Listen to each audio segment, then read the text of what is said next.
તો આણંદના નાવલી ગામની ઇન્દિરાનગરમાં પતિ પત્ની વચ્ચે તકરારે મોટું સ્વરૂપ ધારણ કર્યું। સામાન્ય બોલાચાલી બાદ થયેલી બબાલમાં બંને પક્ષના કુલ 7 જેટલા લોકો ઇજાગ્રસ્ત થયા। દંપતી સામાજિક પ્રસંગ પતાવીને ઘરે આવી રહ્યું હતું ત્યારે તેમની વચ્ચે ચાલતી તકરાર દરમિયાન અન્ય લોકોએ આવી પતિ પર હુમલો કર્યો હતો।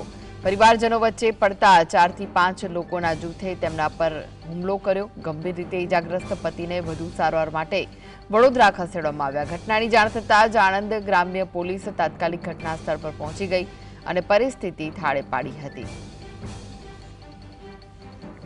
તો પરિવારજનોનો છોડાવ જતા 4 થી 5 લોકો પર હુમલો કર્યો। બંને પક્ષના 7 જેટલા જવાનો લોકો ઘાયલ થયા છે। તો પરિવારજનો વચ્ચે પડતા જ 4 થી 5 લોકોના જૂથે તેમના પર હુમલો કર્યો। ગંભીર રીતે ઇજાગ્રસ્ત પતિને વધુ સારવાર અર્થે વડોદરા ખસેડવામાં આવ્યો છે। ઘટનાની જાણ થતાં જ આણંદ ગ્રામ્ય પોલીસ ઘટના સ્થળ પર પહોંચી ગઈ। મારા બાબાને 20 દાડા પછી એને 2 લાકડીઓ મારેલી તો અમે આગળ પગલો ભર્યા નહીં। મારા બાબાનું પેટ ફૂલી ગયું તો આખું અમારું પરિવાર અમે ખબર કાઢવા જાય। પાછળથી છોકરો આવ્યો તેને ધાર્યું માર લીધું। ફરી એના પપ્પા વચ્ચે પડ્યા એને ધાર્યું માર લીધું। એ બે ભાઈ માથા ભારે, એનો બાપ એ માથા ભારે છે અને એ ગામના રહેવાસી નહીં, એ ચકલાસીના રહેવાસી છે। દરેક આ લોકોએ શું કર્યું, માર ચાલુ કરી દીધું। મારા ભાઈને માર્યો, મારા મમ્મીને મારી, મારા પપ્પાને માર્યો, મારા પપ્પાને હાથ ભાજી કાઢ્યો, મને હાથમાં વાગ્યું, મને અંપા વાગ્યું, આ પોહરામાં વાગ્યું અને મારા ભાઈને ઈજા વધારે વાગી છે। એટલે અમારે એનો ન્યાય જોવો સાહેબ।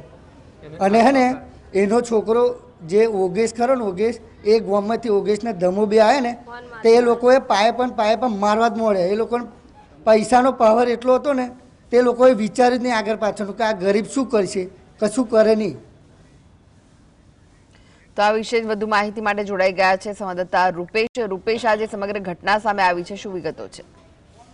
ચોક્કસ જે સ્થાનિક વર્તુળોમાંથી એવી વાત આવે છે કે દંપતી વચ્ચે ઝઘડો થયો હતો, જે બાદ પતિએ કંઈક પત્નીને છૂટું કશુંક વસ્તુ મારી જે અન્ય પરિવારના સભ્યને વાગતા સ્થિતિ ભણતી હોવાની વાત છે ને જે બાદ બંને ટોળા આમને સામને આવી ગયા અને મારામારી થઈ।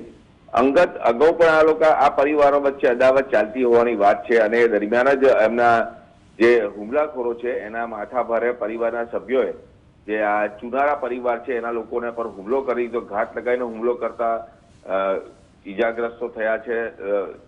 બંને પક્ષે 7 લોકો ઈજાગ્રસ્ત થયા, જેમાં એક જણની હાલત ગંભીર છે અને વડોદરાની સયાજી હોસ્પિટલમાં સારવાર અર્થે લાવવામાં આવ્યા છે। પોલીસે ઘટના સ્થળે જઈને તમામ બંને જે પરિવારો છે સમજાવવાની કોશિશ કરી છે। સ્થિતિ વધુ ના વણસે એ માટે રાતે પોલીસ પણ મૂકી દેવામાં આવી હતી। જી આભાર માહિતી આપવા માટે।